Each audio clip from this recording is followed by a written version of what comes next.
जय हिंद आप सभी को। देखिए इस वीडियो में हम लोग 32 नंबर चैप्टर का ऑब्जेक्टिव क्वेश्चन करेंगे जिसका नाम है डेल्टा। तो डेल्टा से जितना भी ऑब्जेक्ट आपका क्वेश्चन पूछा जाता है एग्जाम में, तो अब आज के बाद आपको प्रश्न कभी नहीं छूटेगा, ठीक है। देखिए अगर आप लोग 1 से लेकर 30 तक प्रश्न का मतलब 31 तक चैप्टर का ऑब्जेक्टिव क्वेश्चन नहीं देखे हैं तो जाकर जरूर देखिए, आपको प्लेलिस्ट में दिया गया है। देखिए इस वीडियो में हम लोग 32 नंबर चैप्टर का ऑब्जेक्टिव क्वेश्चन करेंगे। देख रहे हैं हम लोग 1 नंबर चैप्टर से स्टार्ट किए थे, आज हम लोग 32 नंबर चैप्टर तक पहुंच चुके हैं। तो बिल्कुल हम लोग 0 लेवल से चल रहे हैं। आपको अगर जीके कंप्लीट करना है तो आप लोग इस चैनल से ज़रूर जुड़ जाइएगा। देखिए मेरा भी सिलेक्शन हो गया है, सरकारी जॉब हो गया, ठीक है। और आपको भी सिलेक्शन लेना है, सरकारी जॉब लेना है, तो आप लोग भी इस चैनल को ज़रूर सब्सक्राइब कीजिए, बेल आइकन को दबा लीजिएगा। आप लोग ये आपका परिवार है, आप अपने परिवार से जुड़ जाइए। और आपका जीके में बिल्कुल भी टेंशन नहीं लेना है और जीएस में भी, ठीक है, दोनों में आपको बिल्कुल भी टेंशन नहीं लेना है। ये आपको हम कंप्लीट कराएंगे, ठीक है।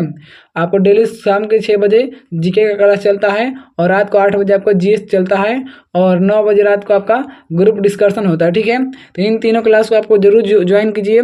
आपको यूट्यूब पर ऐसी पहली बार सेशन चलाया जा रहा है बिल्कुल फ्री में, आपको एक भी पैसा नहीं देना है, ठीक है। चलिए अपने सेशन को स्टार्ट करते हैं। देखिए नाम है 32 नंबर का डेल्टा, ठीक है। डेल्टा का आप नाम सुने होंगे। चलिए स्टार्ट करते हैं, देखते हैं कि सबसे पहले प्रश्न क्या दिया है इसमें। देखिए नदी की विभिन्न शाखाओं के बीच स्थित त्रिभुजाकार निक्षेपात्मक आकृति को क्या कहा जाता है। तो नदी की विभिन्न शाखाओं के बीच स्थित त्रिभुजाकार निक्षेपात्मक आकृति को क्या कहते हैं, तो उसको डेल्टा कहते हैं। राइट आंसर डी हो जाएगा।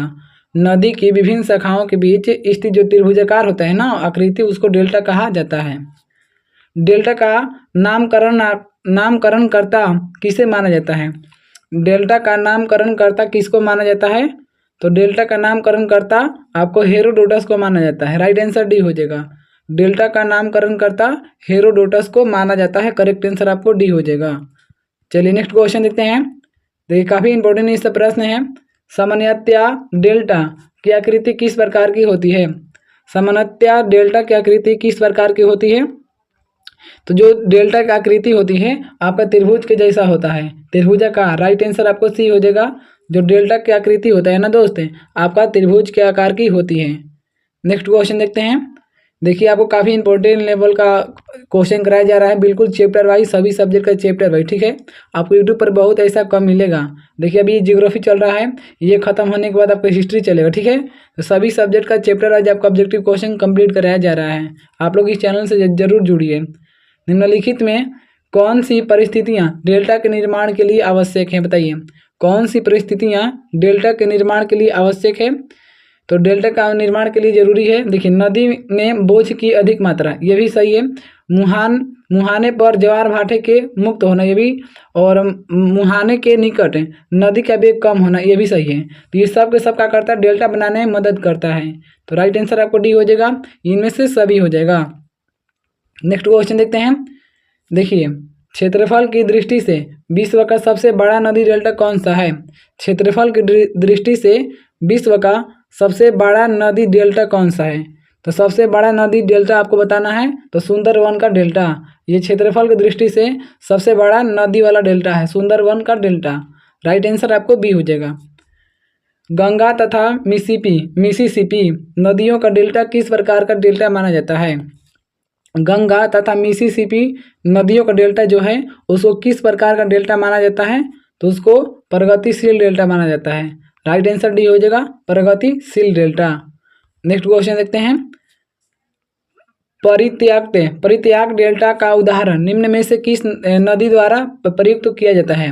परित्याग डेल्टा का उदाहरण निम्न में से किस नदी द्वारा प्रयुक्त किया जाता है, तो आपको हवांगहो नदी द्वारा। राइट आंसर आपको ये हो जाएगा, हवांगहो नदी के द्वारा प्रयुक्त किया जाता है। नेक्स्ट क्वेश्चन देखते हैं। देखिए काफ़ी इंपॉर्टेंट प्रश्न ये सब दिया है। नर्मदा और तापी किस प्रकार के डेल्टा का निर्माण करती है। नर्मदा नदी और तापी नदी ये किस प्रकार का डेल्टा बनाती है, आप सबको बताना है। तो देखिए जो नर्मदा नदी है और तापी नदी है, तो नर्मदा और तापी दोनों मिलती है तो ज्वार नदमुखी बनाती है, ज्वार नदमुखी डेल्टा बनाती है। राइट आंसर आपको सी हो जाएगा। कौन सी नदी पंजाकार, पंजाकार डेल्टा का सुंदर उदाहरण मतलब प्रस्तुत करता है। कौन सा नदी पंजाकार डेल्टा का सुंदर उदाहरण प्रस्तुत करता है? तो आपका राइट आंसर हो जाएगा ऑप्शन नंबर सी हो जाएगा मिसिसिपी। मिसिसिपी जो नदी है ये आपका मतलब पांजा के जैसा डेल्टा का निर्माण करती है।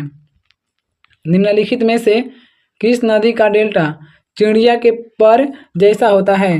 किस नदी का डेल्टा चिड़िया के पैर जैसा होता है बताना है। चिड़िया के पैर जैसा होता है तो मिसिसिपी। मिसिसिपी का जो डेल्टा है ना ये चिड़िया के पैर के जैसा है। राइट आंसर आपको डी हो जाएगा। गंगा नदी का डेल्टा किस प्रकार का है? गंगा नदी का जो डेल्टा है किस प्रकार का है? तो देखिए गंगा नदी का जो डेल्टा है आपका चापाकार है, चापाकार। राइट आंसर आपका ऑप्शन नंबर ए हो जाएगा। गंगा नदी का डेल्टा चापाकार होता है। राइट आंसर ये हो जाएगा। नेक्स्ट क्वेश्चन देखते हैं। देखिए सब काफ़ी इंपॉर्टेंट प्रश्न है। देखिए अभी तक आप लोग वीडियो को लाइक नहीं किए तो वीडियो को लाइक जरूर कीजिए। आपको एक लाइक से हमको मोटिवेशन मिलता है कि नहीं आप लोग ऐसे वीडियो देखना चाहते हैं, आप लोग कंप्लीट जीके का तैयारी करना चाहते हैं, इसलिए आप लोग लाइक जरूर कीजिए। गंगा नदी अपने मुहाने पर डेल्टा का निर्माण करती है। यह डेल्टा कहाँ से प्रारंभ होता है? गंगा नदी अपने मुहाने पर डेल्टा का निर्माण करती है। यह डेल्टा कहाँ से प्रारंभ होती है? तो यह जो डेल्टा है आपका गौर से प्रारंभ होती है। राइट आंसर बी हो जाएगा, गौर से। निम्नलिखित में से कौन सी नदी ज्वार नदमुख का निर्माण करती है? कौन सी नदी जो है वो ज्वार नदमुख का निर्माण करती है? आपको बताना है कि ज्वार नदमुख का निर्माण कौन सी नदी करती है? तो नर्मदा। राइट आंसर आपको डी हो जाएगा। नर्मदा नदी ज्वार नदमुख का निर्माण करती है। राइट आंसर आपको ए हो जाएगा, डी हो जाएगा यहाँ पर। नदी द्वारा वृद्धावस्था में किस महत्वपूर्ण स्थलाकृति की रचना होती है? नदी द्वारा वृद्धावस्था में किस महत्वपूर्ण स्थलाकृति की रचना होती है? तो किसकी रचना होती है स्थलाकृति की? तो आपको डेल्टा की। राइट आंसर डी हो जाएगा। यानी कि नदी द्वारा वृद्धावस्था में महत्वपूर्ण स्थलाकृति बनता है आपका डेल्टा। करेक्ट आंसर डी हो जाएगा। नेक्स्ट क्वेश्चन देखते हैं। शुष्क डेल्टा का निर्माण किन क्षेत्रों में कैसे होता है? शुष्क डेल्टा का निर्माण किन क्षेत्रों में कैसे होता है? तो जो शुष्क डेल्टा होता है ना उसका निर्माण होता है आपका पर्वतपाद प्रदेश में, जहाँ नदियाँ पर्वतीय भाग को छोड़कर मैदानी भाग में प्रवेश करती है, वहाँ पर आपका शुष्क डेल्टा का निर्माण होता है। तो राइट आंसर आपका ऑप्शन नंबर बी हो जाएगा। नेक्स्ट क्वेश्चन देखते हैं। रेड रिवर यानी कि लाल नदी, रेड रिवर को किसी को क्या बोलते हैं? लाल नदी के डेल्टा क्षेत्र में कौन सा नगर स्थित है बताइए? रेड रिवर लाल नदी के क्षेत्र में डेल्टा क्षेत्र में कौन सा नगर स्थित है बताइए? तो आपका करेक्ट आंसर हो जाएगा ऑप्शन नंबर सी, हनोई। यानी कि रेड रिवर के डेल्टा क्षेत्र में आपका हनोई नगर स्थित है। राइट आंसर आपको सी हो जाएगा। तो देखिए हम लोग इस वीडियो में जितना भी डेल्टा से प्रश्न था उन सभी प्रश्नों को कंप्लीट कर लिए हैं। अब आपका डेल्टा से प्रश्न कभी नहीं छूटेगा, ठीक है। तो देखिए ये चैप्टर हम लोग 32 नंबर चैप्टर था। अगले वीडियो में हम लोग 33 नंबर चैप्टर का ऑब्जेक्टिव क्वेश्चन करेंगे। इसलिए आप अभी भी जुड़ जाइए अपने परिवार में, अपने इस चैनल पर, और काफ़ी इंपॉर्टेंट अपना प्रश्न कीजिए, जीके का कंप्लीट तैयारी कीजिए। आपको अगर 0% तैयारी है तो आपको टेंशन नहीं लेना है, आपको बिल्कुल 100% तैयारी हो जाएगा जीके का। बस आप लोग इस चैनल से जुड़ जाइएगा और अपने दोस्तों में भी शेयर कर दीजिएगा। और वीडियो को देखिए, वीडियो को लाइक जरूर कीजिए ताकि ज़्यादा से ज़्यादा लोगों के पास ये वीडियो पहुँच सके। चलिए ये वीडियो यहीं तक समाप्त होता है। आप लोग को वीडियो कैसा लगा आप लोग कमेंट में जरूर बताइएगा। चलिए आप सभी को वीडियो देखने के लिए बहुत बहुत धन्यवाद।